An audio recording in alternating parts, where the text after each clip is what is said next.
So yeah, man, thanks for being on the podcast. You've been training at Rockwell for how long now? 2 or 3 years, or has it been longer than It's got that? to be going on 3 years now. Yeah, I thought it was about Yeah. 3 years. Yeah, and so it was kind of interesting because when you originally joined the gym, I remember that the first day that I met you, you had said something along the lines to me of like, "Hey, man, I kind of rented a place across the street because it was really close to the gym." And you're not the first person that I've has that has said that to me over the years. But afterwards, I was like, man, that's pretty crazy that not one person has done it, not two people, but there's like it's not a big list, but people do it, and so that immediately told me a lot about you as a person and your priorities in life. And I was like, man, I hope this guy stays around, and sticks around. And you really have, and it's made a huge impression on me and a huge impression on the gym. And that's kind of why we're, doing the podcast today, is because over the last X amount of years, just all of this has been building up to something where I was like, man, I think we need to do a podcast and actually talk and get it on video and make use of, our friendship, your relationship with the gym. Yeah.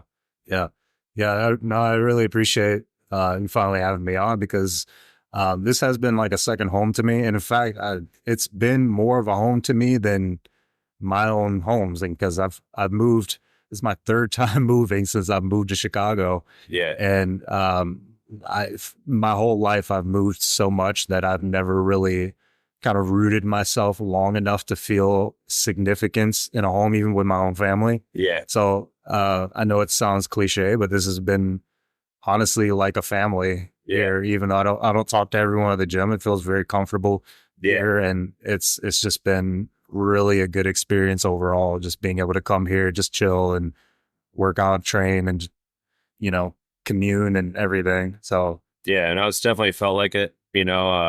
Like I said, I had a good feeling about it, from the beginning.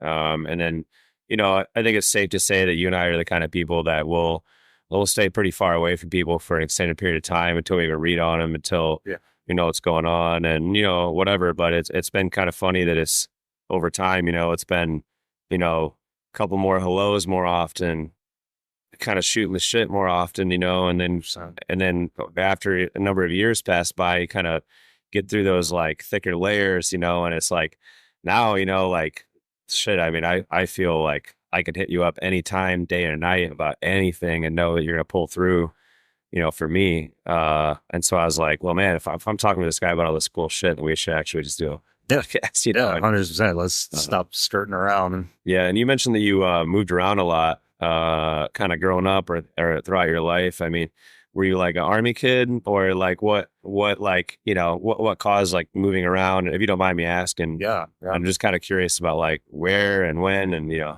Honestly, dude, it's life. Like when I was 14, I grew up in Markham, south suburbs of Chicago, until I was 14. My family decided that, the neighborhood was just getting a little too rough. And is it like Markham, Chatham, or it's something near like that, right? Harvey. Oh, Harvey, So yeah. Markham is split up between like 2 or 3 different divisions or something. Okay, gotcha. Both my parents grew up around that area, so they met, around the same region. And Yeah. and the neighborhood just changed a lot. Like there's some crazy stories, man. Like there was a guy who used to crackhead across the street who would howl at the moon every morning. There was a guy who crashed into the house and then like drove off into the parking lot next door and just fell asleep. And my dad went out there and like pulled him out of the car. Like, what the hell? What the fuck is wrong with you? Like, and called the cops on him. And then a guy crashed his bike in front of the house and like killed, he died.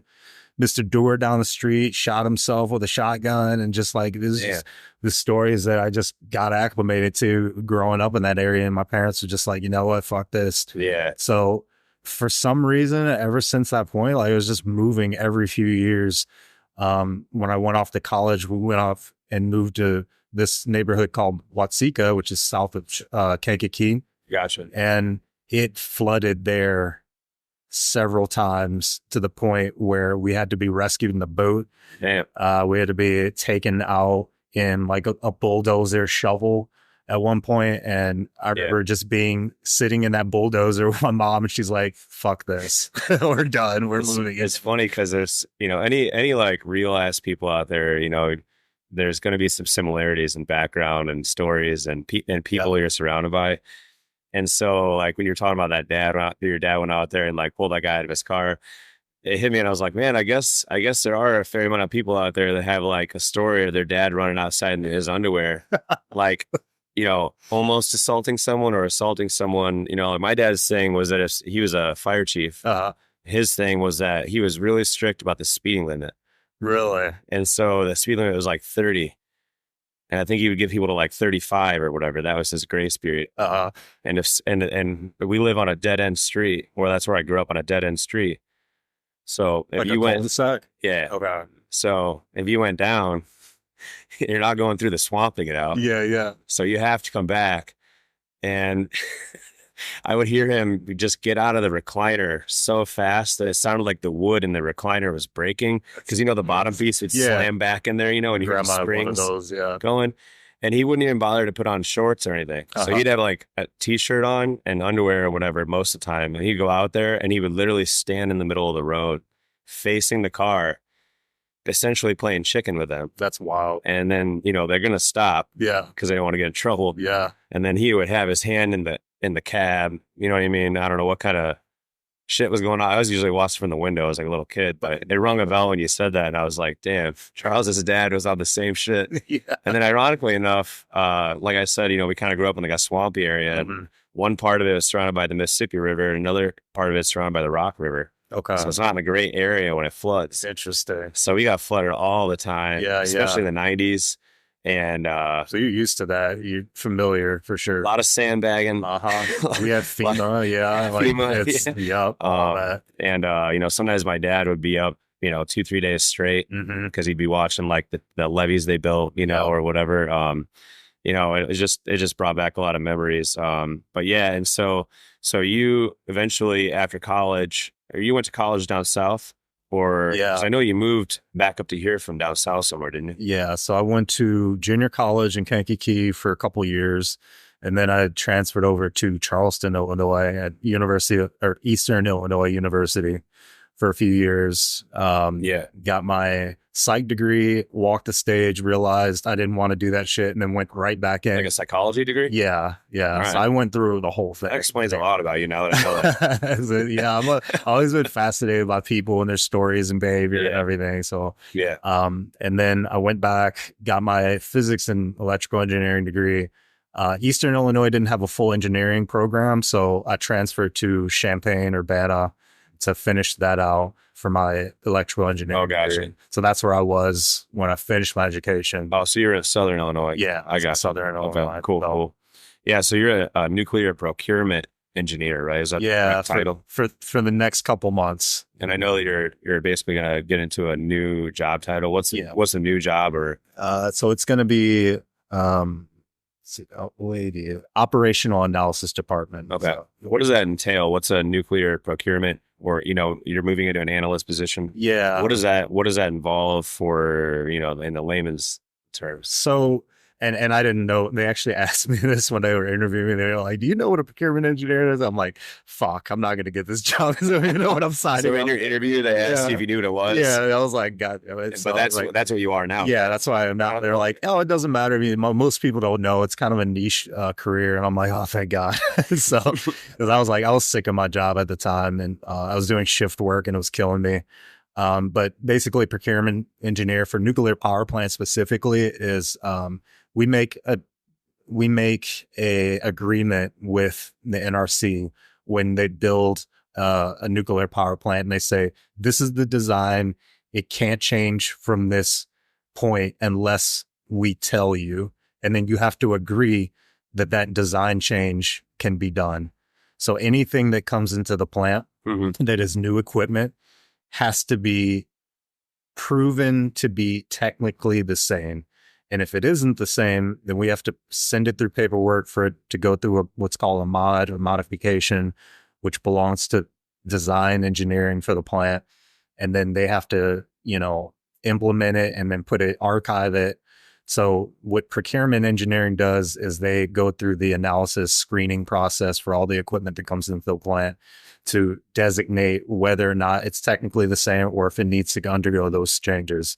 Gotcha. So that's kind of what we are. So it's kind of like a high profile, like QA type position for equipment, right? Is that correct? Yeah, for the most part. And you're about ready to transition into more of an analyst position. So what's that basic difference between the procurement and an analyst? Like, is it an operational analyst position, or what's the? Yeah, so the analyst position in this is different because we're in that position going to be on the other side. So the equipment's already coming in the plant. It's been implemented. It's been, in operation, and we go through and we designate, whether or not the equipment's working correctly. We do diagnosis. We do calibrations.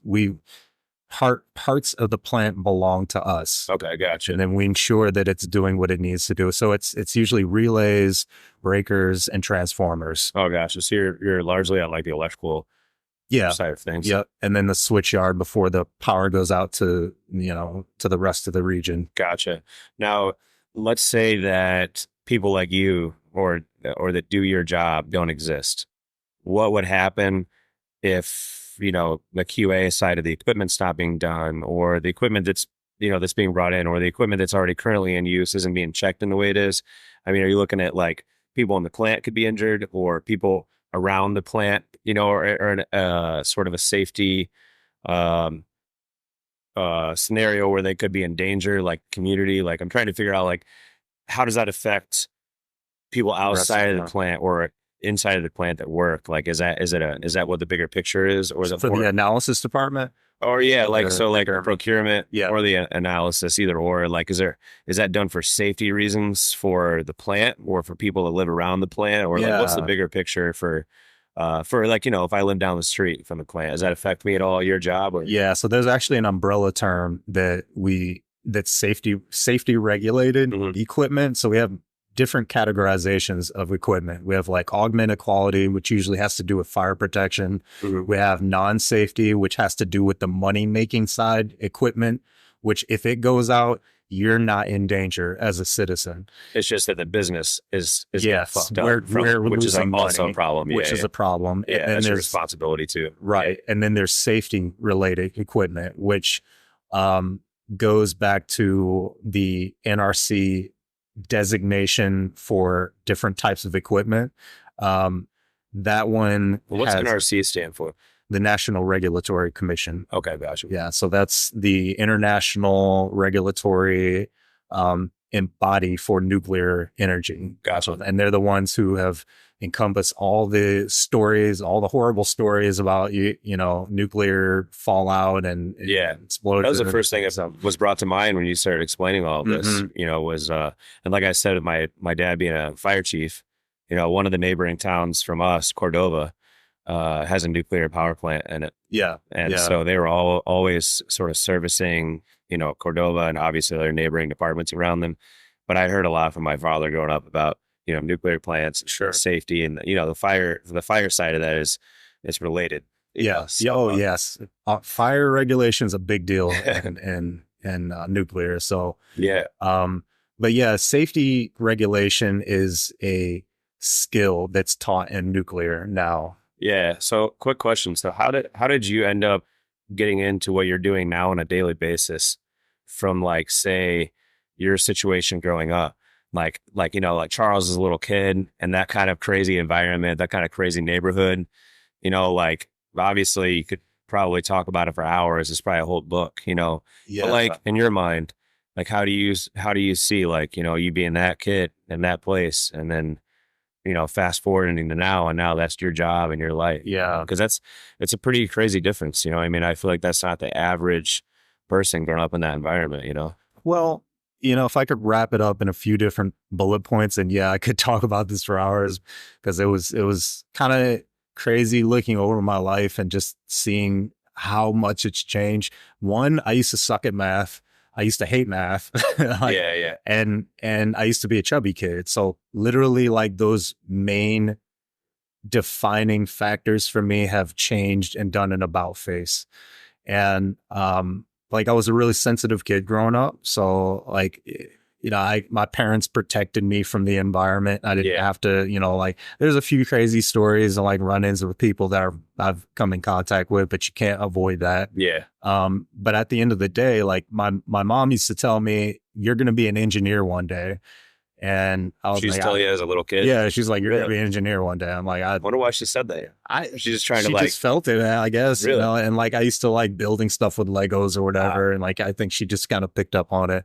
But, when I went into psychology, I told her I'm going to get a psych degree, and she was super supportive. And then she told me years later, she went home and cried. She's like, this is not what I wanted for you. And when I walked across the stage, I went through the 4-year program, and then I was like, I don't want to do this. And then I went into the thing that she said I was going to go into, which is like, I told you. Yeah. But at the end of the day, like, everything changed because my life changed so much. You know what? In addition to the flooding and just being displaced for a long period of time, I also, like, I had an apartment that burned down. Had no idea. I was with my girlfriend at the time, and like there's a dude yelling outside of the apartment. I was like, get out, get out. And I was like, what the hell? And I walked out, got in my car, and we were sitting there. I'm like, I'm sure it's just, you know, a minor issue.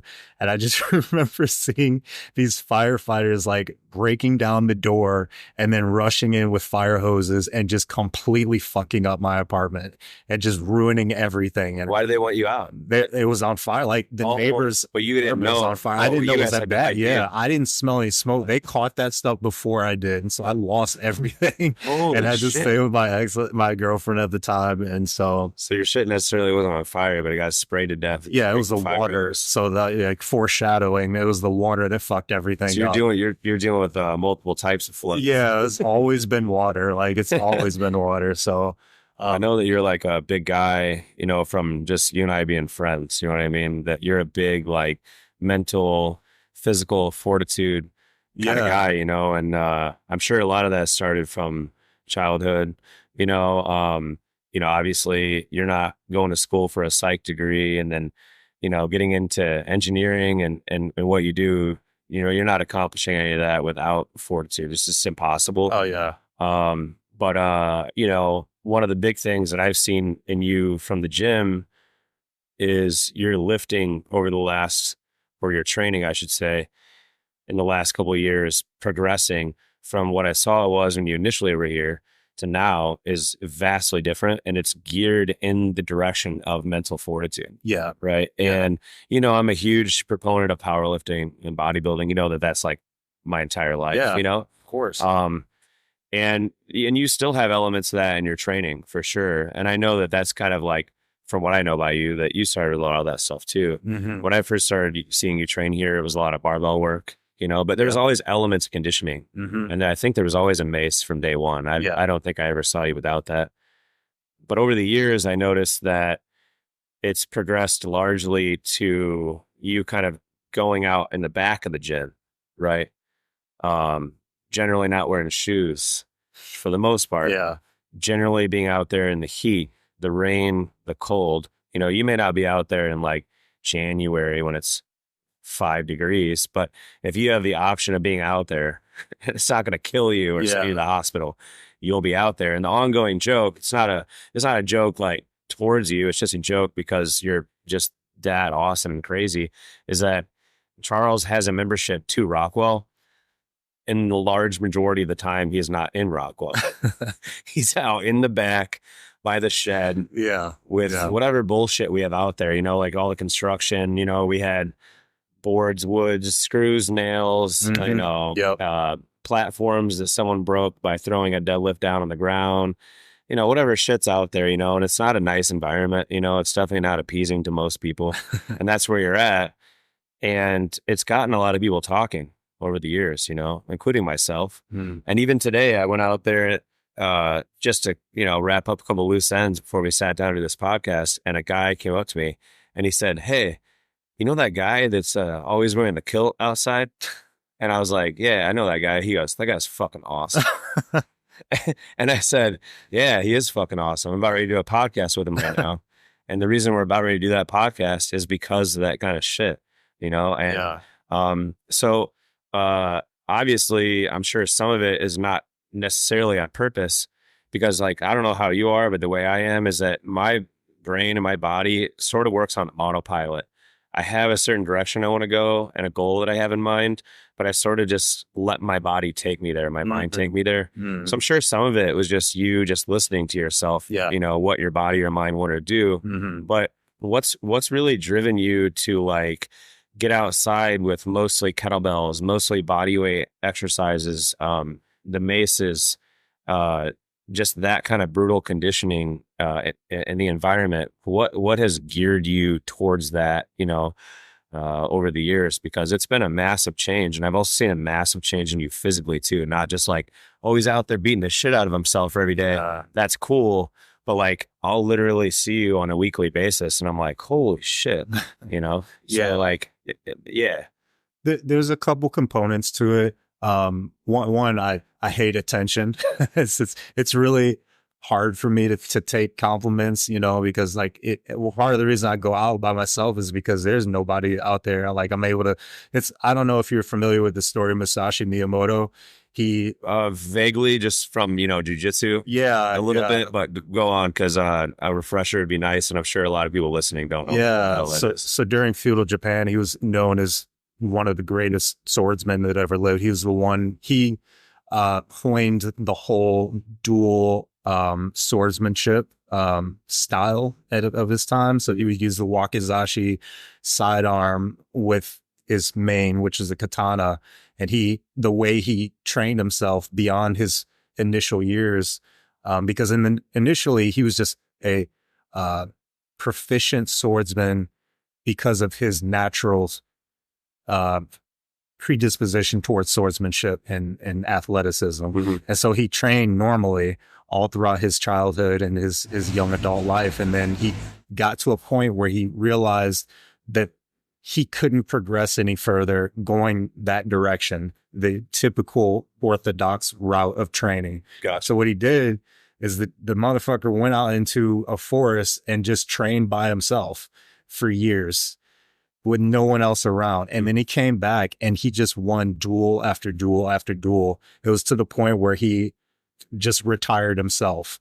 And there's some crazy stories about, like how he won some of these duels, but he just removed all the bullshit. He removed all the, the distractions, and he just was by himself, in kind of a similar environment where it's just kind of brutal, nature in him.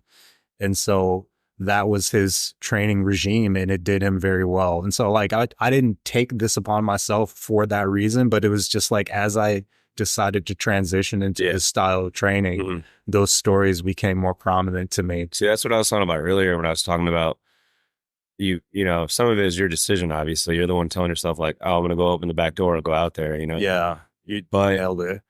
But at the same time, you're just sort of letting that happen. Yeah. And because you were, wise enough to put yourself out in that environment, you start thinking about all this shit. Yeah. And then that guy, his story, his experiences kind of become your own.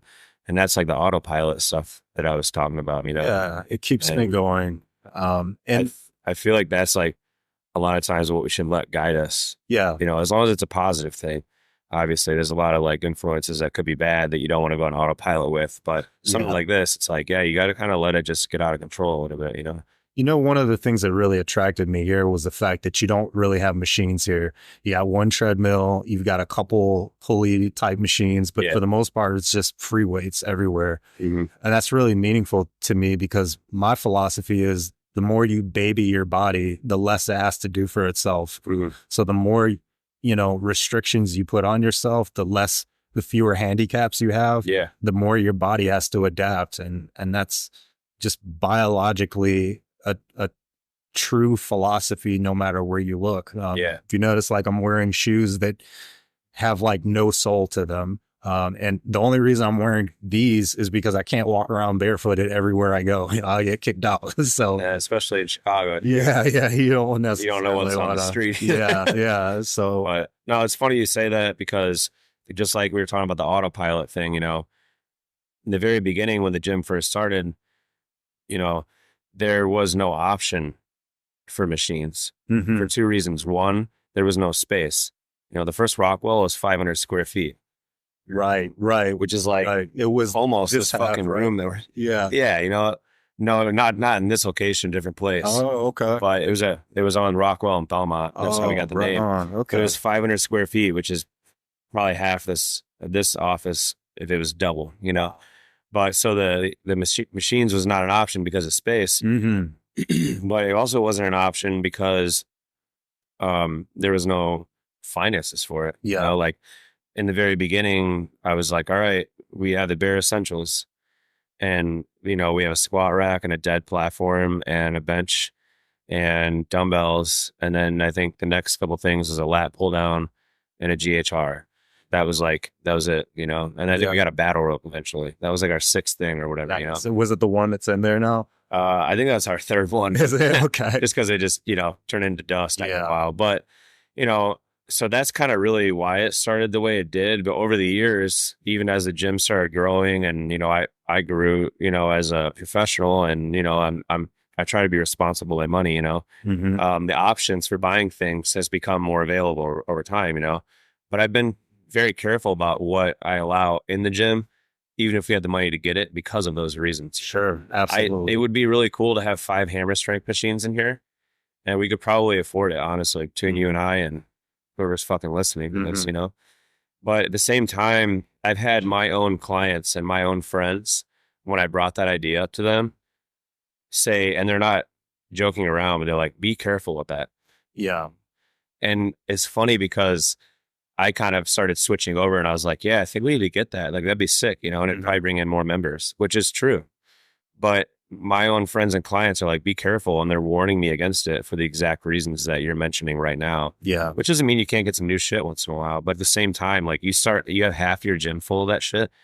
And then you have half your gym thinking in the way that most society thinks about things, which is ease, convenience.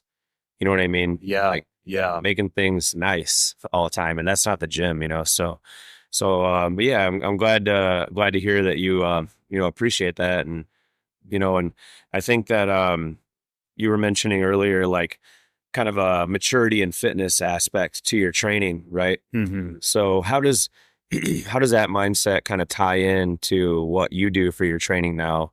What does that mean to you as far as your maturity of fitness goes? Like, is that as you get older, or is that not as an aging aspect? Is it just simply like, I've already done these things and now I'm transitioning into this type of training?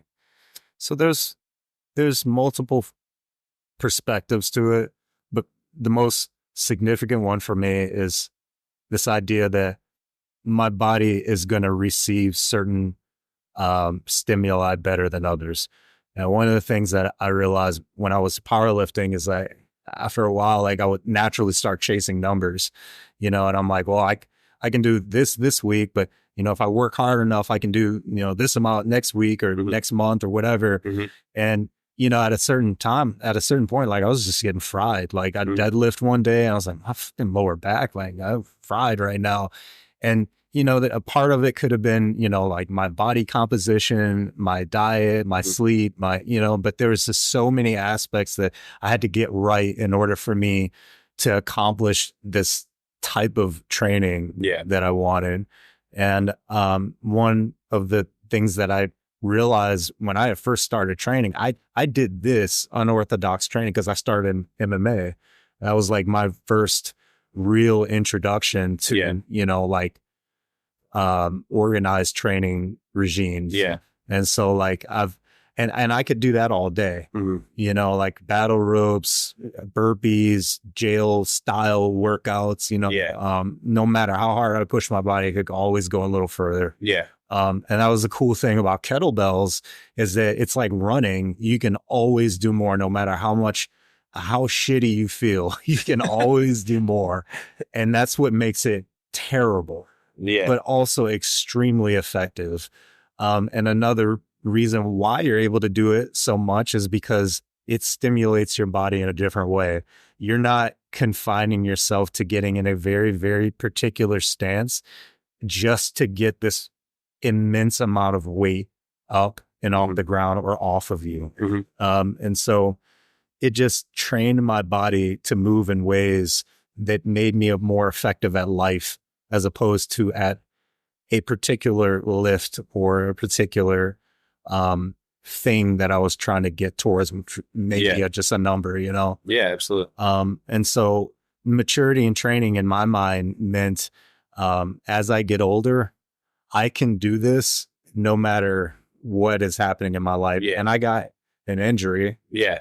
And I was able to work through that. Yeah. I didn't really need to change my training that much. And now I'm basically back to where I am, and even a little bit better. I'm able to press weight now that I wasn't able to do before. Yeah, it's funny you say that because I don't know, maybe a month or two ago, Katie made a comment about it because when you had told me that you injured your shoulder, what was that, like 6 months ago or Not even. yeah, less than that, right? Yeah. I had told her in passing or something like that because I dealt with like a shoulder injury too at some point, and I told her I was like, oh yeah, he's having some issues with his shoulder. I hope it's not anything crazy or whatever. I just said something like that to her, and then it was like 5 weeks later or something like that. I think she saw you in the gym, or maybe she saw one of your Facebook posts. I've been posting those videos up a lot lately, and she goes, "I like how Charles injured his shoulder, and then he willed it back to health." Yeah. And I'm not saying that's for everyone. Yeah. I don't think it's for everyone. I don't think most people would probably do well with that. Right. There's a certain, population or demographic or whatever you want to call it that can probably do that, depending on what it is. And, it's funny because when she said that, I was like, man, I got a couple of things that I'm dealing with right now. I think I want to will it back to health too. Yeah. You know what I mean? Yeah. So it's like very contagious. I know that's like a very cliche term, when it comes to stuff like that, but it really is contagious. It's like, hey, if you have something bad happening and you're making it better because you want to, yeah, man, and it makes me want to do the same. It makes some other person in the gym want to do the same, so yeah, I really get that. But I do know what you mean about, having your training be more effective for your life and things like that.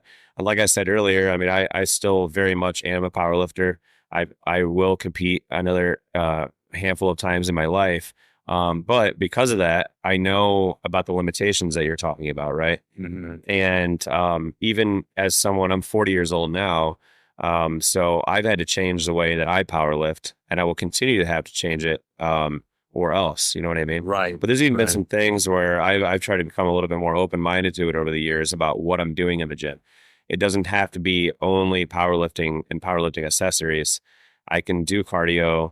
I can mess around with kettlebells. Yeah. I can focus on stretching. I don't have to be a tank of a person. It doesn't have to be temporary either, because a lot of powerlifters are fleeting stars. Yeah. There's only a handful of people that powerlift for a decade or two or three. It's really like a couple of years or 5 years or whatever. There's nothing wrong with that, but I'd much rather be someone that changes over time. And then when I'm older too, I already have all these other different elements going on that I can just continue doing. I don't have to be like, all right, well, I can't powerlift anymore because I'm 55. Yeah. Now what? Yeah. I want to be like, I've already been doing all this other shit. So I'm just going to keep doing that shit. And maybe I'll do a little bit less of that if it's bothering me, and that's kind of the beauty of the style of training that you do. Or, I have bits and pieces of that in my training. I'm not doing as much as you are, but. Well, to your point, like the way your gym is composed and made up is you have so many unorthodox tools laying around, and just this environment that I think kind of encourages you to experiment. Yeah. And if enough people see enough people in the gym just trying different things out and maybe not even being successful at it, I think it will encourage more people to try those unorthodox training regimes. Yeah. But I think, when the gym first started, let's say it was me and like 10 of my friends, right? And just gnarly, crazy people from like hardcore punk shows. That's really like kind of where it was from, And then the work side of my life was personal training at a really nice studio in Lincoln Park. So when I decided to open the gym, I was like, all right, we're going to blend all these people together. And this may be a total shit show. Or maybe it's really cool because that's how I am as a person. Like, I'm a punk metal dude, whatever you want to call it, hardcore dude, but that's just my music interests. Like, that's I don't put that lifestyle on everyone. I also don't think that lifestyle should be for everyone, but the way I always viewed it is like, that's me. And the way I train is me, right? And the people want to do it. But my clients who originally came here, and now all the other people that join, person across the street, Yeah. guy owns a gas station down the street, A lot of variety. Since the environment has always been set up like that since day one, where it hasn't always been one crowd of people, it's always allowed for different training tools, different training styles, a mesh of people. I mean, even the people aren't even the same, not even remotely close. There's not really like clicky bullshit, Right. and it won't last if it is. But I've always just really looked at the gym here as a place where it's almost like an old school garage. You walk into it, there's some organization. There's definitely a place for everything. But you look on the wall and there's a lot of different choices. Yeah. What tool do you want to use? What do you want to get into? There's not a theme necessarily. There's not like, okay, man, it's just rigid, USAPL powerlifting. Yeah. Where you can only use this stuff or a person's going to yell at you. Or on the flip side of it, we do geared powerlifting and you wear all the, triple, single, double ply, whatever, and you can only be unhealthy and be on a ton of gear. And you only squat wide, and your range of motion sucks, and you might be a drug dealer. Like, you know what I mean? Like, so, I want it to be like, okay, we can have all those elements in there. Maybe you want to do that. Maybe you want to, do USAPL stuff. Maybe you want to do kettlebell stuff. Maybe you just want to come in here and do cardio once in a while and be healthy. Maybe you're older. Maybe you're 18 years old and indestructible and you want to do bodybuilding, 4 hours a day. It's always kind of had the options there, and I think that will probably always be a thing. I don't think I'll ever allow it to be so segmented. I think one of the things that intimidates new people into getting into, a type of training or working out or whatever you want to call it is they don't know where to start.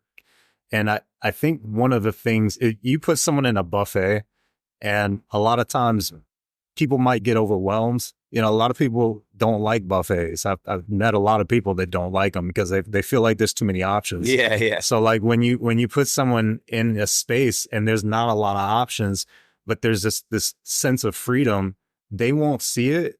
But until you introduce the freedom that they could have in a space, then they'll start to see it differently. They'll start to see it less as a buffet and more of a, 5-star restaurant. Yep. But you got to look at something and know what it could be as opposed to what it is. Yeah. This is why I don't like commercial gyms, because they just put everything there for you, but it's almost a bit overwhelming, Yeah, you're like, dude, there's 29 ellipticals. Yes. And then there's also 3 different kinds of ellipticals. Right. So which one do I use? They all work completely differently, and it's just like, holy shit, man, this is and sometimes that kind of stuff can be distracting from the most important stuff in the gym, which feels is like a hamster wheel area too. What's that? Feels like a hamster wheel too. It does. You are kind of stuck there doing the same shit over and over. You mentioned earlier MMA, right? And you were saying that that's where a lot of your lifting or your training stemmed from. So I wanted to talk to you a little bit about how your training applies to fighting martial arts. I know that you also do a lot of kickboxing right now as well. And I know that we discussed at one point about you getting into MMA, maybe again, potentially. Yeah. So I wanted to talk to you a little bit about how your training kind of ties into martial arts, because it's not like you're just back here training with these, weird tools in an unconventional way. And that's all you do. You do a lot of other things too. So how does that tie into Thai boxing or being on the mats, and like mentally too, not just like physically? Yeah. I'm always thinking about martial arts. Like it's like a sickness, even if I'm not doing it, I'm just constantly, I could just be sitting there. And if you think you know what I'm thinking at the moment, you probably know what I'm thinking if you know me. Yeah. And it's probably martial arts. Like I love it. And so everything that I do kind of, eventually funnels back into it. Yeah. Back when I first started training, I started with martial arts, and then I think I started running before just to lose weight. But when I started training in martial arts, I started training working out, So my application started my training before you know, like actually just working out. So I Yeah. know a lot of people start working out and then they get into something. They're like, I want to use this fitness that I have for something. Yeah. Mine was the opposite. I started with something and then I started my fitness. So That is having, pretty unique. yeah, Like I maybe I know one person.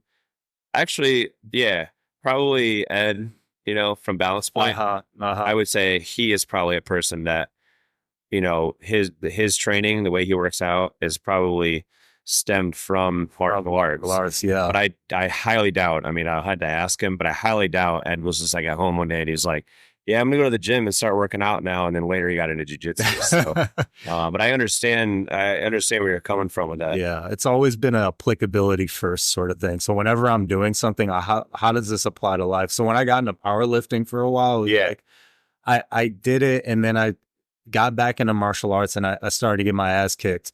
And I would fall down. I remember this specifically, and it would hurt.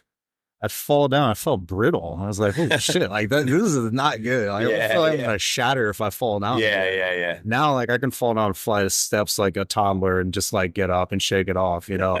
So it feels very different now, and I think the most significant thing to me was like, and this is gonna sound really silly, but you've seen it even in your own gym, is like the era that I grew up in. I grew up with fucking Dragon Ball Z, you know, which was like train insane, you know, like train, and then apply that and see how good you got. Yeah. You know what I mean? Yeah. So like you get direct feedback once you go back and you start sparring, rolling, whatever, you know exactly how well that affected. Makes sense. You know? Yeah, definitely. So as opposed to like how well did I lift over the last month to see how good my numbers are getting the next month, it was like how well was my training sequences to help me throw a better punch or chamber a kick better. Yeah. So it's almost like you're like not really on a training program per se, but like the way a training program works is at the end of a block or the end of a prep, you know, you want to see what the results are. Yeah. And they're either good or bad or they're neutral. And then you change your training on the next block or the next month or however you want to label it to get, you know, the results you're looking for, except for your results are more based on a strike or a rolling match, you know, or how did you feel in a class? Maybe you took a class that's based on takedowns that day. Right. How you're feeling when you're getting taken down for an hour will tell you a lot about your training, you know. It tells you a lot. And I'm also like ironically talking about powerlifting because I do powerlift and I'm not afraid to say it. It is my priority, even though I train jujitsu as often as I do. 100%, dude. It always has been, you know, I wouldn't say it's the thing that like saved my life. Not like, there's nothing wrong with that. I'm just not one of those people. It's not like I was going to kill myself and I started lifting and I didn't want to anymore. But my life was definitely not as good before bodybuilding and powerlifting. And I'm appreciative of that. And so I'm not going to like stop doing that because now I'm older and more mature and had some success. And I'm like, I don't need that shit anymore. But I'm also not afraid to say that if I don't train jujitsu or kickboxing regularly, I will be afraid to fall. And I will be afraid to get taken down. Yes. And you start to question whether or not you can actually handle that, even though it's just a human thing. Like any human at generally any age should be able to fall well and get up and not be broken from it or injured from it. So I definitely hear what you're saying. We're kind of on opposite sides of the spectrum where you're like, I'm changing my training because I don't want to do that. I'm saying I'm going to keep doing this, but I'm also going to do that so that I have the ability to eat shit. Yes. You know, so I 100% get it. You know, and I think if you're not able to talk about the cons of your passions, then you're probably not that confident in what you're doing. You know what I mean? Or you're not being real about it because everything has drawbacks. Yeah. You know, it's not, there's nothing in this world that you do and there's only positives. Right. I mean, even fucking yoga, like is a wonderful thing, but you can also, if you only do yoga, you're going to be missing out on you're over flexible and you're going to be in a detrimental position when it's time to be strong or take impact. So, so I think it's good to kind of be open-minded about that. You know, and the other reason from like a selfish perspective that I wanted to do this podcast too is because I mentioned early on in the podcast that like, you know, I become tighter over time, you know, and that was just like a natural random thing. Right. Um, but you know, to me, like, especially living in Chicago and, you know, being part of a public space, you know, a lot of people, you know, and Yes. so I don't ever have the problem of being like, I just don't know enough people. I don't talk to enough people. Right. Right. Right. But when you live in a city with millions and millions of people, you can still feel really lonely, you know? Yeah. And unless the interactions of people are very sincere, you'll feel like that a lot, you know? Yeah. And Absolutely. when I first moved here, I was a little bit ignorant in the sense where I was like, man, all that's going to be squared away Because because I'm I don't want to living be in out the in the country mountains. anymore and not see anyone and just, I can't hear any noises. I don't Yeah. see any cars driving by. That shit just kind of fucks me up personally for myself. Uh-huh. But the mistake that I made is I thought that would just naturally happen when I Yeah. moved to Still Chicago. got to put in the You work. know, 17, 18 years later, I'm like, man, you really got to like, yeah, like you said, put in the work and Hmm. get to know the right people, you know, and, you know, it's kind of interesting because I think where you and I really like kind of made the connection was, you know, you and I had both lost a family member, you know, you lost your mom, I lost my dad within the last 2 years, you know, and, Hmm. you know, and I think when we randomly just sat down to kind of talk about that shit and kind of go through it together, I think that really kind of opened up a lot of doors. You know what I mean? Yeah. And I feel like you and I are really good examples of how to kind of continue doing what we're doing, continue progressing, continue driving. Like neither of us backed off after that happened with our parents, you know, and I think that's kind of like incredible, you know, and I don't think it's the only way of going about it for every person out there, but I do think it, if you can handle it, then you definitely should. And you're also like honoring, you know, your mom, my dad by being as fucking crazy as we are. Yeah. You know, so it's pretty incredible that you've continued training, you've continued building your career to the point now where you're getting ready to move on to a different job title Mhm. within your career. You didn't just say like, hey man, I'm fucked up. Like, I'm not going to worry about work right now. Like, whatever. I'm just going to be like a shitty nuclear procurement engineer, you Yeah. know, like, Yeah. um, so I really appreciated that, you know, and I feel like, you know, um, I just feel like you're on the same level in that regard. You know what I mean? And I might not talk to you every day, but if I'm like, yo, I wonder what Charles is doing, I know what you're doing, Yeah. whether it's Yeah. work or the gym or, you know, like relationship shit, you know? Yeah. And to your point, I think it would be a dishonor to our parents to have just taken a step back, because even with that, I think they would think of it as a sacrifice. Like, I left this world so that you can progress further. And even though you might not see it, you might not Yeah, feel yeah, it, like that's going to be part of your swan story, you yeah, know? So I definitely felt more drive to work harder, yeah, you know, because one, it was like, I have to keep moving, because yeah, my version of expression is like, I never cried when my mom passed away, even though I wanted to. So it's almost like the sweat that I poured was my version of crying. So it's like I express my emotions through my physical output a lot of times. yeah, And it has done me good, but it's also done me a little bit of harm, you know, if I'm going to be honest with myself. But it's something that I'm never going to give up. yeah, yeah. So it is what it is. Nah, I get that. And one of the things we were talking about before, you know, we got on the mic and everything was you were talking about like everything is significant, you Hmm. know, and there's like a humbleness that comes to that, you know, and I think what you're mentioning right now is kind of reminding me of that, you know, like it reminds me that like obviously losing a parent is significant, but what you do afterwards and you know how you affect people is the real significance and that, you know, Yeah. I think like part of me when my dad passed away is that my initial reaction was like, okay, I'm just gonna like be a reincarnate of my father. Hmm. Like I had this Yeah. like crazy idea in my head. Maybe it just was helping me deal with shit. Yeah. But I was like, all right, like I'm just gonna emulate him. I think I already do anyways, but I just thought maybe I was gonna do that. And then after a couple of years, I realized I'm like, that's not really possible. And that's not really how you should be, even though it makes you feel good for some strange reason.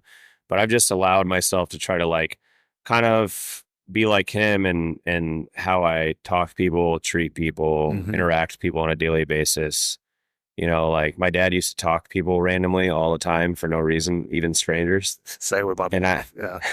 and I got out of the truck yesterday and there was a guy walking his dog and I was like, "Hey man, what's going on?" And he looked at me and he was like, "Fuck." And I thought for sure that he thought I was like gonna kick his dog That's or like ask hilarious. for money or something Yeah, or like yeah. rob him or I don't know what it was. He Uh-huh. just fucking bumped out because he immediately turned his back to me. That's funny. And then Yeah. it hit me that I was doing what my dad does because I didn't take that as a no. Uh-huh. And I just kept talking to the guy afterwards. Yeah. So like he you started- don't recognize. Started walking away and I was like, you live around here?" Uh-huh. I think he thought I was gonna like rob him even more. Yeah. Or like that I was threatening or something like that. And I'm also getting my shooting targets out of the truck. I just went to the shooting range. Slowly putting on a ski mask. For And he goes, "Yeah, my kid lives right over there, you know, with their husband or whatever." And I was like, "Well, yeah, which building?" And I It's slowly getting worse. and I was just like making conversation, but I realized as I was asking about it, I was like, this dude thinks for sure I'm trying to figure out where his daughter lives, his son lives, or whatever. Yeah. And then I think he realized that I just like was just trying to talk to him or whatever. And I said, "Yeah, I live right over there where that brick garage is at or whatever." And he was like, Oh, and he's like, "Yeah, I'm just visiting, you know, for the weekend or whatever." And I was like, "Oh, that's really nice." And then he started telling me like where he lives, and you know, I started talking about the gym or whatever, and he realized like, you know, that everything was This fine. guy's not trying to kill me. But it's that kind of shit where like my dad, you know, he was really old school in the sense where he wasn't like so protective of himself. He didn't think that everyone was an enemy. He didn't think that like everyone was out to get something, you know. He was from like that way back like 70s, 80s, 90s shit where like Yeah. you're a person, you're just a person and I don't know you, but I probably know you. You know Yeah. what I mean? Like there's some kind of similarity there. And my dad wasn't that interested in figuring out what it was. He just wanted to talk to you. Yeah. And so I've been noticing myself just kind of doing some of that shit more so lately, you know, and maybe that's just part of getting older too. But it's been really nice. And I realized after I walked away from talking to that guys, I was like, okay, I started work at 5. I left work at 6:30 and I went to the shooting range. That was fun. But the whole day it was a plan, it was a schedule, everything's just like bam, bam, bam, deadlines, stress, like whatever, you know. And then when I walked away, I was like, man, it was kind of nice to stand there in the grass, just fucking talk to that guy, Yeah. you know. And Yeah. so it's like I'm finding some enjoyment from it, you know. And Yeah. I don't know, I feel like I'm kind of honoring him by just doing shit like that. But I'm not trying to be my dad. Well, you know what I mean? and to your credit, I think if your dad is anything like my mom and their philosophies are similar for the kids that they're raising, they don't want you to be exactly like them. Yeah. They want you to be better. Yeah, you that's know? true. So it's like you want, like, as a parent, I'm sure that it's like you're going to have certain facets that are similar to mine because Yeah. we're genetically similar, but you know, Yeah. I want you to be able to implement those much better than I could throughout my life. No, that's actually a really good point, you know. And I think that there's times where I'll catch myself doing things because, you know, when you're raised a certain way, you know, like just like we talked about earlier, there's good and there's bad. You know what I mean? And Yeah. and that's a part of you whether you like it or not. And there's definitely things that I'll do or I'll say or I'll look back and how I reacted, and I'm like, damn, you're kind of acting like that one time your parents fought in 1997. You know what I mean? Or like the plates didn't have to come out that night. You know what I mean? Or like, you know, like Yeah. like yeah. shit didn't have to get tossed or Mhm. you know, maybe you didn't have to yell or whatever. But I try to catch myself doing that from doing that stuff over and over. Yeah. Yeah. You pick and choose the characteristics that you want in your life that you inherited from your parents and the ones that you don't want. Definitely Yeah. see that in myself a lot too. Yeah. And I didn't realize that before we actually got on today that you had done some podcasting in the past. I think you mentioned it to me a couple of weeks or like a week or two ago or something. And I just I like heard it, but I didn't really hear it for sure. So when I asked you today, you kind of mentioned that, you know, you'd done some in college, right? Yeah. When I was in college. It was in college. Yeah. And, it kind of clicked because I was like, oh, well, no shit. It's so easy to talk to this guy, you know, because it takes a certain kind of person who's either like skilled enough or dumb enough to do a podcast. Because, you know, part of podcasting is that you can't be afraid to look stupid. Right. And, Oh, yeah. and silly and it's embarrassing. And some people are going to like think you're a fucking idiot for doing it because, you know, they're like, what's the point? Yeah. But they would never be the person who would do that, you know? Yeah. But it made sense to me that you told me you did some podcasts before. And so you told me briefly before we started talking, but what was the podcast about that you used to do in college? And like, you told me that, I think briefly, like, oh, it's like some nerd shit or something. but what would you guys used to podcast about, like when you're doing that back then? Well, the podcast was called GEL, shout out. It was the last three letters of each of our names. So it was Guilford, Emling, and Lewis. All right. And we just podcasted about, like, you know, new movies that were coming out, video games, like we're all gamers. And we would implement in our own stuff too. So I would talk about like martial arts and working out and stuff, but we would always like combine it into this like hodgepodge of different topics that circulated around some idea for the day, you know, like, so we would talk about, like, for example, what was your favorite, you know, anime growing up, and then why, and then like, how did it relate to you? So of course, I might talk about Dragon Ball Z, and that encouraged me to become, you know, a martial artist and implement these training regimes that I'm into because I want to be like Goku, you know? And we would have like our top picks for something, and like, how did that relate to you? And, or, you know, how did it encourage you in your young adulthood, and how are you implementing it now? You know, stuff, little fun stuff like that. So that was kind of the deal. We did it every Friday, until, you know, our lives started to separate. We were on different schedules and stuff. What would you say is your recommendation for someone that isn't familiar with anime? What would be like one or two? Oh man, why are you asking me? One or two anime movies that would be good to start with from, like, you know, an introductory standpoint. You know, because there's a lot out there, and I'm partially asking for myself because I've seen anime just like in passing, like came over to a friend's house and they had it on or whatever. And I was like, damn, that shit seems fucking tight. But then I couldn't actually watch it, you know. I've tried some shit on Netflix, stuff like that, but it was just random, and I don't think I looked at like actual good anime. It was just like some bullshit on there. What would be a good one or two suggestions for someone who wanted to sit down and give that a run that would be like quality in your opinion? So universally speaking, if we're talking movies, I would say you'd start with your Ghibli films. My personal favorite was Princess Mononoke. That one is, it's good art style, and it's amazing storytelling, and it's got action and a good plot.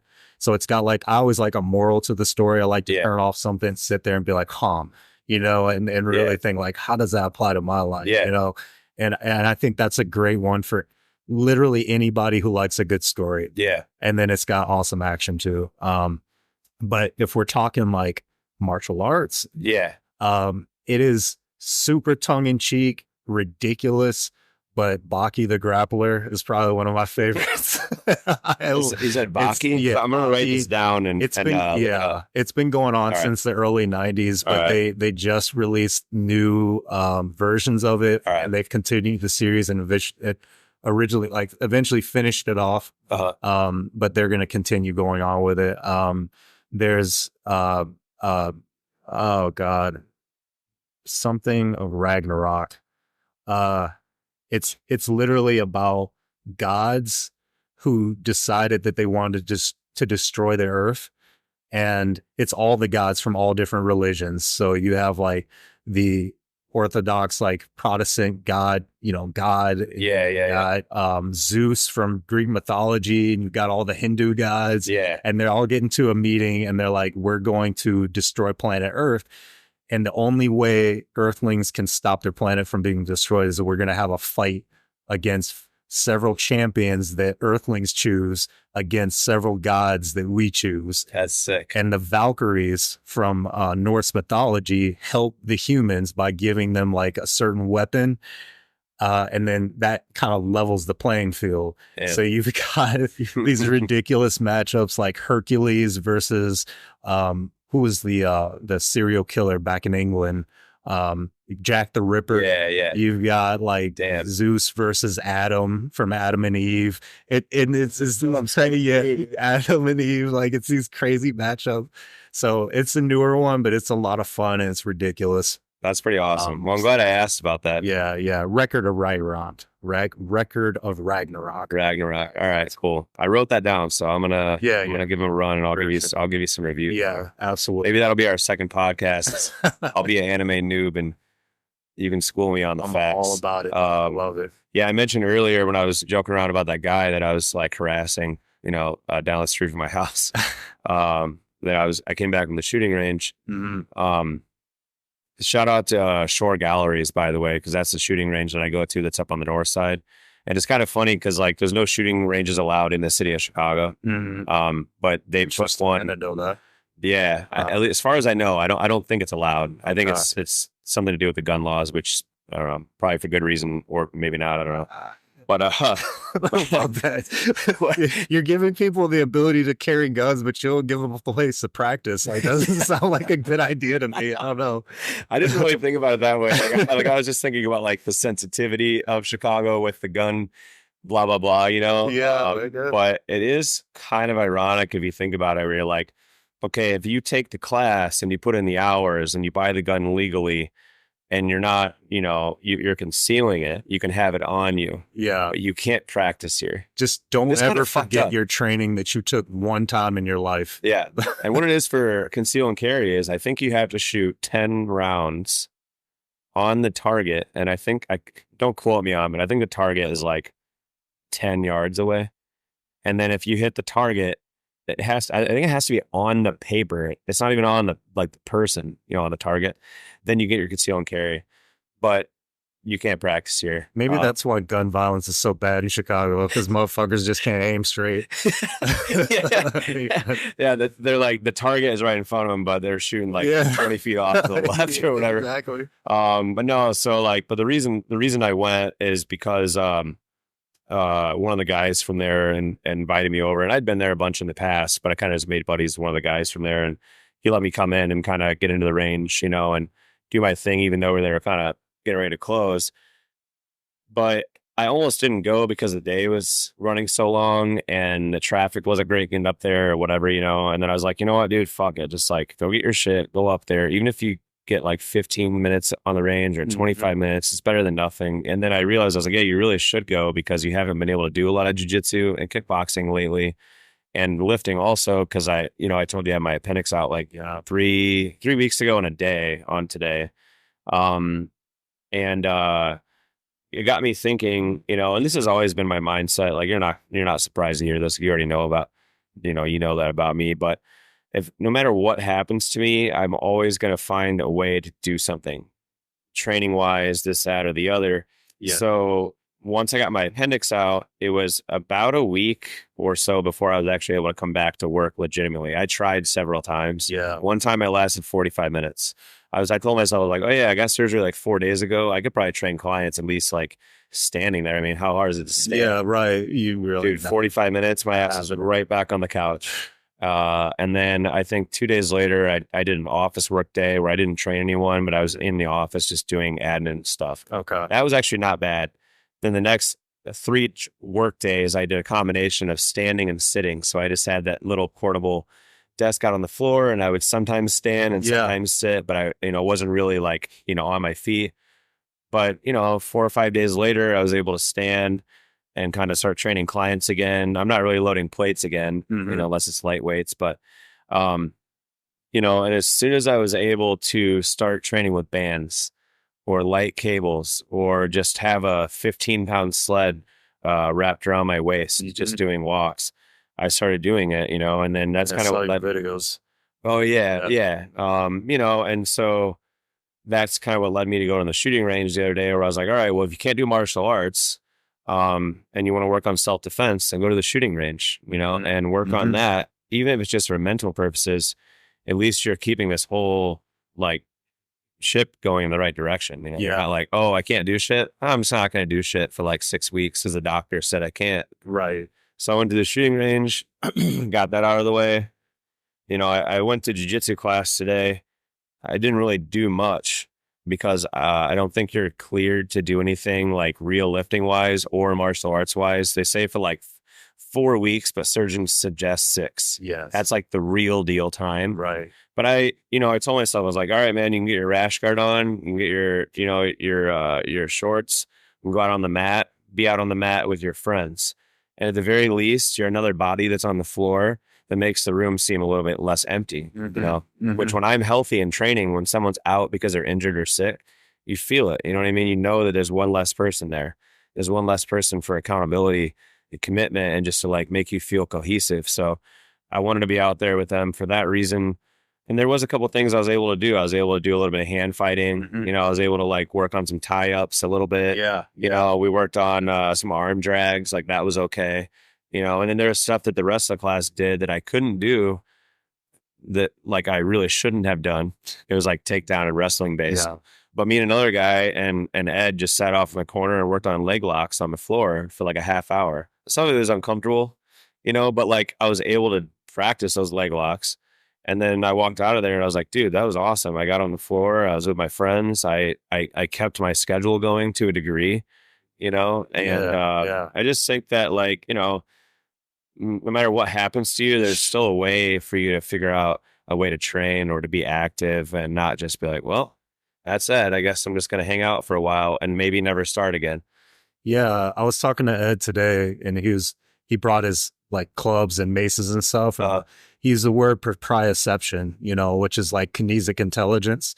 And I know when I got injured, the very first thing I thought was like, ain't no way I'm not coming back to the gym. Like I can't, I'm not in a body cast. I can still get in my body. There has to be something that I can do. Yeah. And so it was really, initially it was that proprioception training, like training my central nervous system. I couldn't throw a punch because my arm was messed up. So it'd get like super tired, super sore. So what I would do is I would work targeting. And I would like hit something softly to see if the impact made sense. You know what I mean? And so like by the time I healed, I was going back into sparring and stuff and I was targeting a little bit better. You know what I mean? Like, so there's always something that can be done. And I think it gives you that modality, that mentality of like, how much can I work around something and train something else that I never really touched? Totally. And we were joking around earlier about Katie saying that you like willed yourself back to health, which is like partially true, but really, when you take all that away, it's really not just purely you willing yourself back to health. By you, I just imagined you putting your arm, on the wall or on the bag and just seeing like, all right, how can I do that in a way that doesn't hurt? Or can I just hold it there for 30 seconds and that's my strike? And I'm going to do that 10 times. So you're not really willing yourself back to strength. You're really finding little ways to continue training and you're rehabbing yourself back into what you're able to do. And you also feel good about it. I mean, you might not be as amped as doing like a, 5-minute balls to the wall sparring session where you're like, dude, I was a fucking gladiator for 5 minutes. But like, you can't be that person without doing all those other little seemingly silly, goofy things when shit sucks. Like they're the mundane things that you ignore when you're at full health. Yeah. Like, I saw on Instagram or whatever, there was like a Macho Man, Randy Savage, like interview or whatever, and he was like, I've soared with the eagles and I've slithered with the snakes. You know what I mean? And when he said that, I was like, damn, dude, I'm like full on fucking slithering with these snakes right now because I'm at the bottom of the fucking barrel, like, but not really. Like, when I started doing my sled drags in the alley the other day, I think that was probably the post you saw. I think I've done it twice now, right? And the first time I did it, I only had 20 pounds on the sled because that's like what the doctor said. And the sled's like 20 pounds too, but whatever. And so like the second time I did it, I had 40 pounds on there on the sled, plus the sled. And after I did all the walks from alley to alley, I did the measuring and it was much farther than I thought. I didn't realize it was 700 feet. It's 700 feet. Sure. First time I did it at 5 rounds, so that's 1,400 each direction times 5. And the second time I did it, I only did it 4 the second week, but I had more weight on there. And then I got done with that. I'm like, dude, that's so sick that I literally had my abdomen cut open 3 weeks ago. And I'm out there doing thousands of feet of sled drags, like in the alley, which just feels good being out there. Like people are fucking staring at you. The sled's making all this kind of racket and shit. You know, like I've even seen people open their little sliding door of their Porsche and they're like, what the fuck? Mhm. You know, and that makes me happy because I know that I'm just like, you know, I'm not being your average dude, just doing average Yeah, shit, you yeah. know, and I am kind of fucked up right now, but like not really. Like, you know, like I'm still very capable of doing things. And then when I bounce back, I'm gonna be in a much better position. Like, you know for sure that how I'm doing in August, like you already know how I'm gonna be doing in August. You know Yeah, what I mean? absolutely. There's no doubt that I'm gonna let that like, you know, affect me from the rest of the summer to the fall in the way that it could have. You know, and I've also spent massive hours in the office catching up on programming. Sure. I've even taken time with a little notebook over there, writing out my program for the future. Little That's bullet awesome. points about what I'm going to do next, how I'm going to bounce back from it. Yeah. I even hit up my training professor from the Burbs, who I originally started jujitsu with, along with Ed, but like, you know, he's kind of my initial professor. And I asked him, I said, hey, like I'm going through this shit with my appendix. It's going to be a little bit weird for a month or two. I said, is it possible to get coffee with you when I'm doing a little bit better? Because since I'm in essence starting over physically, I figured it'd be a really good opportunity to sit down with my initial professor and have him tell me what he wants to see me do in the next 2 years. Mm-hmm. So when I start these baby steps in the fall, what do you want to see me do? You know, when do you want to see me compete next? When do you want me to work on my next stripe? Mm-hmm. Because I just feel like it's a good opportunity to let someone else take the reign and say like, hey, like, you know, before you were doing good enough to not have to sit down and ask for full advice. Now you're in this sort of square one position again. So now I can tell you what I want to see you do. And Yeah. he does know better than I do. You know what I mean? You So- humble yourself. Yeah. And it made me feel good to like hit this dude up and just ask for help. Yeah. Because generally we don't have to do that. Like when you're in your normal groove, you know, you don't feel on top of the world, but you feel like pretty good about yourself. That's So true. I was like, all right, when you're fucked up, what are your options? And I was like, give him a call, you know what I mean, and ask. And I think he was really happy to get the phone call because after a while, you know, everyone always thinks they grow out of things. Like, oh, I don't need that person anymore. I'm good enough at martial arts where I don't have to like ask for help anymore, or I'm good enough at lifting, or I'm good enough at coaching people where I don't have to ask anyone for advice. Yeah. And I think that's such a like, I don't know, like missed opportunity. You know what I mean? To act like that. So the blessing for me was like, it's kind of cool to have something set me back so that I could try to like figure out how to be a better student. Yeah. Well, you know, and the thing about you too is you're in a teaching position so often. So I think it is hard to take that teacher's hat off and put on your student hat again, you know, because you're just acclimated to being that way a lot of times. Yeah.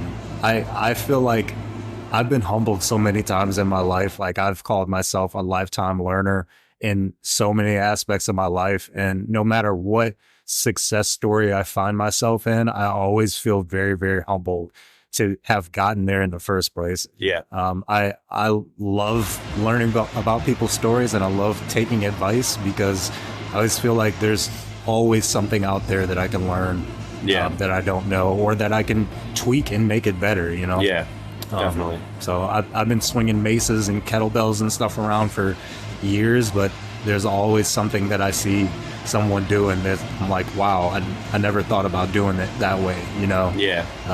Just makes it better. I did something a little bit different a few weeks ago, and I swear to God, I was sore for like 4 days after that. I was like, I've been swinging these things around for years. How did I do this one thing differently, and now I'm sore? What did you do that was different off the top of your head? Yeah, it was the 100-pound kettlebells that you have there. I did more pulling. So I would do, instead of a full clean, I would do a swing, but I would draw it in and punch out again. And I've done those before, but I hadn't done them for a while, and I didn't do that frequency. Where did it make you sore at? Your back? On my back. Your back? Fuck. I bet. I was so sore. Like you were basically doing like a swing upright row with like 100 pounds. Yeah. It probably wasn't a couple reps, right? Well, I would do 5, and then I would superset with 5 deadlifts, and then I would superset after that with 5 gorilla rows. Yeah. So I did that 5 sets of each 10 times. You're like, oh, I did this new shit, which is real brutal, but then I also do this other thing that was brutal, and another thing that was brutal. It's always You're like, fun. I don't know how, man, I was fucking so sore. Yeah. That's probably how I got my rhabdo. Yeah, and I noticed too that like a lot of because you haven't always posted your training like online, you know. And I remember a while ago I was asking you, I was like, hey, you know, want to send me some stuff? I'll put it up on the gram or whatever, just to change it up. It's kind of like we were talking about earlier. Like I don't want to just put SBD on the gram. Squat, bench, deadlift, squat, bench, deadlift. I do largely do that because that is like a large majority of the gym, and it's kind of like our highlight reel. But I also like putting different things up there because it's more interesting. It also lets other people that, you know, maybe they don't want to be an elite powerlifter, right? Maybe they don't want to have more than 1,000-pound total for, you know, their bar lifts, but they still want to be strong or healthy or whatever. So I put that other shit up on there for them too, to see like, oh, cool, I could do that, or I like that seems interesting, or maybe like they don't want to power lift, but I put up a strongman, you know, video or lift, and they're like, damn, strongman seems cool. Maybe that's more functional for me or whatever. Which you've actually dabbled in that a lot lately too. There's definitely some flirting with strongman going on there. Yeah, definitely. But yeah, you know, I noticed that when you started putting up those videos, that, you know, you started putting up like some music and shit that, you know, that you kind of dig when you train. And you and I have been trading like some music back and forth, just like, you know, very lightly the last couple of months. But I wanted to sort of talk about like what kind of music really motivates you. You know, I know you're not always outside. Like sometimes you have the headphones in, sometimes you don't though. Yeah. But like, what kind of music would you say motivates you to train? You know, because, you know, like the style of stuff we like listening to and hear is, you know, it's very intense. But I just wanted to ask, because I think some of the stuff I'll see you post up isn't always your average like lifting music, and it's not always the stuff that I hear in here either. There's different elements of it. It might be hard to pin it down for you, but I just was curious to see like what kind of shit you like getting after it too. Yeah, you know, I think the answer to that question is I have a very like my girlfriend uses language recently. I was like, she's like, you have a very eclectic like, you know, style of music because it's a little bit of everything. So, you know, sometimes I'll listen to like blues rock. I've been into that a lot lately, like 90s grunge. Like I grew up as a grunge kid. This, you know, like heavy metal, you know. And then hip hop, something a little bit slower sometimes, but usually it revolves around my heavy hitters are going to be like metal, and then blues rock, and then hip hop. You know, so I'll usually cycle between those in some regard. And then I have like a playlist, like a workout playlist that I usually, and I've got hundreds and hundreds of tracks on that I'll cycle through. But I have some more like niche kind of artists that I like who are also anime nerds, and they have like, oh, that's sick. They have like themed songs that are like the rock songs, but they're like made after a character. And the guys are really good. So like it's kind of cool, like because I've got that character in the back of my mind, and I'm also like listening to the lyrics and like jamming out to it. So that's kind of strange, because it's like it's a part of training that no one would be able to relate to unless you actually train. Because it's like it does sound very strange. Be like, I'm lifting, I'm listening to music, I'm also thinking about this character from a movie while I'm working out, you know? And, but I don't know. I feel like that's kind of like probably a big reason why you should train, is that kind of shit. You Absolutely. know? Like when I was a kid, I loved like the goody two shoe characters. Like I was always an Optimus Prime fan, you know, like Peter Cullen was my guy. I always loved the Power Rangers, the Red Ranger. Berserk is like my favorite anime of all time, a manga of all time. And Guts' theme song, I have that playing sometimes, even though there's like none of the lyrics I can understand because it's all in Japanese. And Stan Bush's The Touch is Optimus Prime's theme songs. Like it's like this like 80s, you know, rock song that's like very heroic, you know.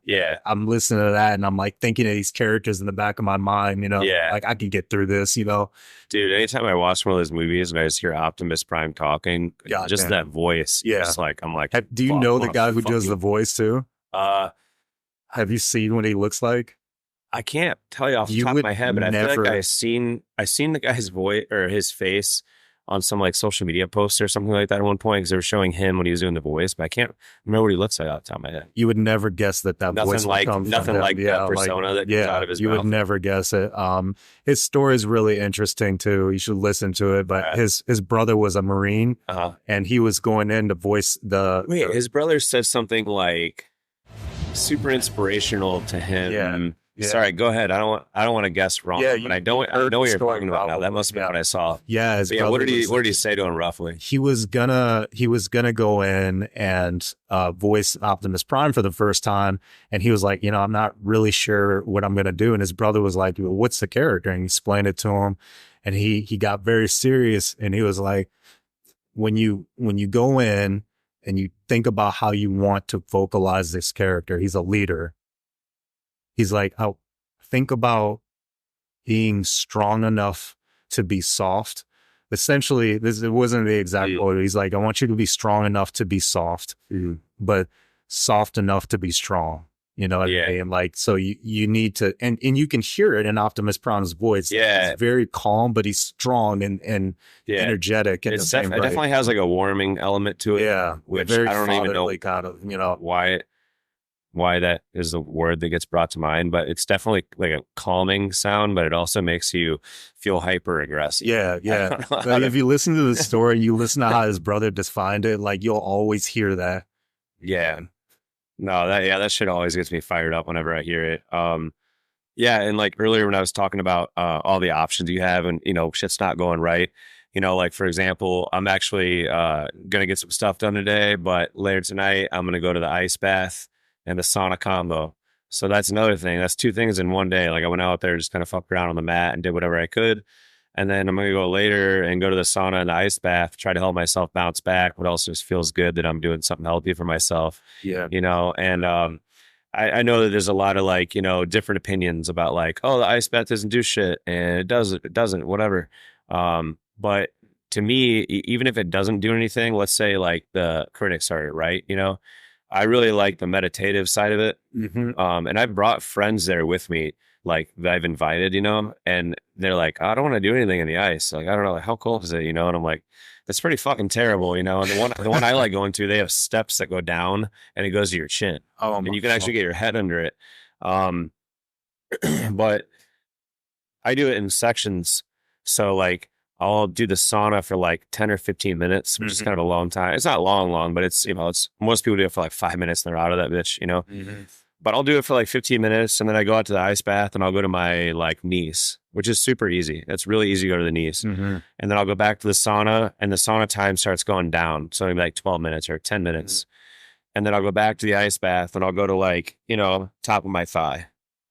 And then I'll go back into the sauna. The time goes down to like 5 minutes. And then I go to the ribs. And so I'm just incrementally getting myself up to the shittier spots, which is, you know, up here. Right. And then the sauna time keeps going down. So it'll be like 3 minutes, 2 minutes. The ice bath keeps going up higher.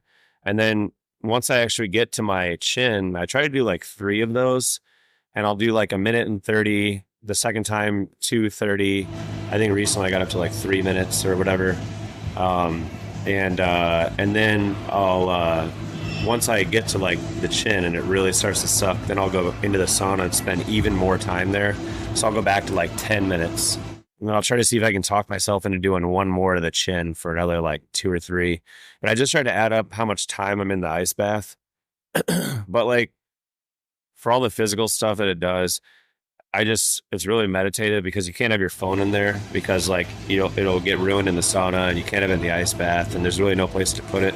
So your phone stays in the locker, you know, and you might talk to people a little bit, you know, people that are in the sauna or whatever, but most of the time it's just kind of silent in there. And, you know, I really enjoy it and there is definitely a recovery aspect of it and it makes you sleep a lot better too that night. Like when you leave there, generally you can't do anything after. Yeah. It's like, that's it. But I really like doing that. And I even do that when everything's okay too. But, you know, now that I'm a little limited on what I can do, you know, that's like another thing I can check off the box the other day. And I'm like, hell yeah, man, you went to the sauna, you went to the ice bath, you ate good today. Like that's pretty legit training for the day when you're not allowed to train, you know? You know, and I think you brought up something really interesting, which was, you know, I don't know what the fitness community is leveling on as far as the effectiveness is concerned, but with all the like bro science and everyone quibbling about like what works and what's most effective and what's what's the meaning of optimization and all this. Like I started off learning how to powerlift from Mark Ripito. Yeah. And he is like your old school, like pop, mom and pop, like this is the way you live. This is what makes you strong. Yeah. And it works. Yeah. But he was so concrete and so like, this is the what you super have rigid. to do. Yeah. Really rigid. And at the end of the day, like you, I do shit because it feels good, you know, or it's effective for me in some regard. And it doesn't always matter to me whether I'm getting the most optimal gains that I can with this exercise when I'm getting something else that I need out of it. Yeah, exactly. You know? And that's all that matters at the end of the day. It works for me. Yeah, you're not thinking first like, all right, are all these other people around me gonna like be really happy about this? And is it what they do? Yeah. And are they gonna approve of it? It's kind of the opposite of that. Like you need to do what works for you, makes you feel like it's improving you. Yeah. You know, first. Exactly. You know, and the other thing too is like, I know you get some enjoyment from fucking going against the grain, you know, a little bit. I mean, there's definitely some benefit of being like, not a lot of people are doing this. Yeah. Fuck yeah, let's lean into that shit a little bit. You know, like let's try to keep doing that more often. I want to get better at that. You know, like a lot of people say like, I don't like bench. I don't like overhead, like stuff like that, you know? Yeah. Yeah. And I'm like, well, you don't like bench because unless you're built like a refrigerator, you're probably not going to naturally be good at bench. Sure. And most people aren't genetically gifted with big arms, big chest, big back muscles, to where they just lay down and they can just start like repping out 275 or especially with overhead. Like people hate overhead because you know, the injury risk could be a little bit higher if you don't know what you're doing. And if you suck at bench, you're definitely going to suck at overhead. I know 2 people out of all the people I've ever known who have trained who have been not so great at bench, but they can overhead well. Yeah. Usually if you suck at bench, you suck at overhead too. Yep. Usually. So a lot of times, like when I'm healthy, I'll be like, dude, I love pressing. I love overhead pressing. I'm going to make it my friend. I don't care if other people don't like it. I also don't care if I don't like it. Yeah. Yeah. You know, it's something you feel like you need to do. And honestly, you know, one of the reasons I like to challenge myself, one of the reasons I like put myself in these ridiculous scenarios is because after I get it done, I don't feel like there's shit else that can hurt me in the day. Yeah. Like I've literally been through the worst possible scenario I can go through today. Yeah. And it's got to be some pretty tremendous shit to hurt me at this point. You know? Yeah. So, yeah, no, I feel you. Like whenever I leave jiu-jitsu after like a hard night of jiu-jitsu, I'll drive home. I'm a lot less worried about this and that. You know? I mean, I never want to invite bad things towards me, but I'll be driving home and I'm like, try and fucking carjack me, motherfucker. Right. Like, exactly. Like that last hour has been kind of wild. I don't think you want to do that right now. But like when I'm driving to work in the morning, I'm like, hey, man, no one tries to fucking carjack me. I just woke up fucking sleepy as shit. Like, you know, I feel kind of chill. Like, I don't really want to tangle with anyone right now, you know, but it just puts you in a different headspace, you know, and I don't know. I think there's definitely a lot of good to that. You know? Yeah, definitely. I definitely feel like, you know, once I've been through it, I'm good. And to be honest, like, I guess there's kind of a vulnerability aspect that I feel like when I get in the headspace of like, I'm going to do this no matter what. I'm going to do it, even though it's going to make me feel uncomfortable. I'm not sure if I'm going to be able to accomplish it. Definitely. And then I either do it and I succeed or I don't succeed. And then it's like, I did it, you know, like I went through it. And whatever I go through at the end of the day, it's like, I carry that mentality in with me. It's like, whatever I run into, I'm willing to engage with it at least. Yeah. You know what I mean? No matter what the outcome is. Yeah. So, and that's good for me. Yeah, there's no guaranteed participation trophy. No. You know, and that's fine. They're nice when they happen. Yeah, exactly. It doesn't have to be there, you know. Yeah, man, thanks for doing this to me, dude. I mean, you've just been an absolute pleasure to have as a friend and, you know, as a member of the gym. And I think we'll for sure, without a doubt, have to do more of these podcasts together. Oh, man, I'm all around for sure. Yeah, it's been a pleasure. I'm really honored to be able to finally sit down and chat with you and maybe, you know, share some stuff and learn more about you. So yeah, absolutely, man. More of it to come. Yeah, for sure. That's all we got, Sean.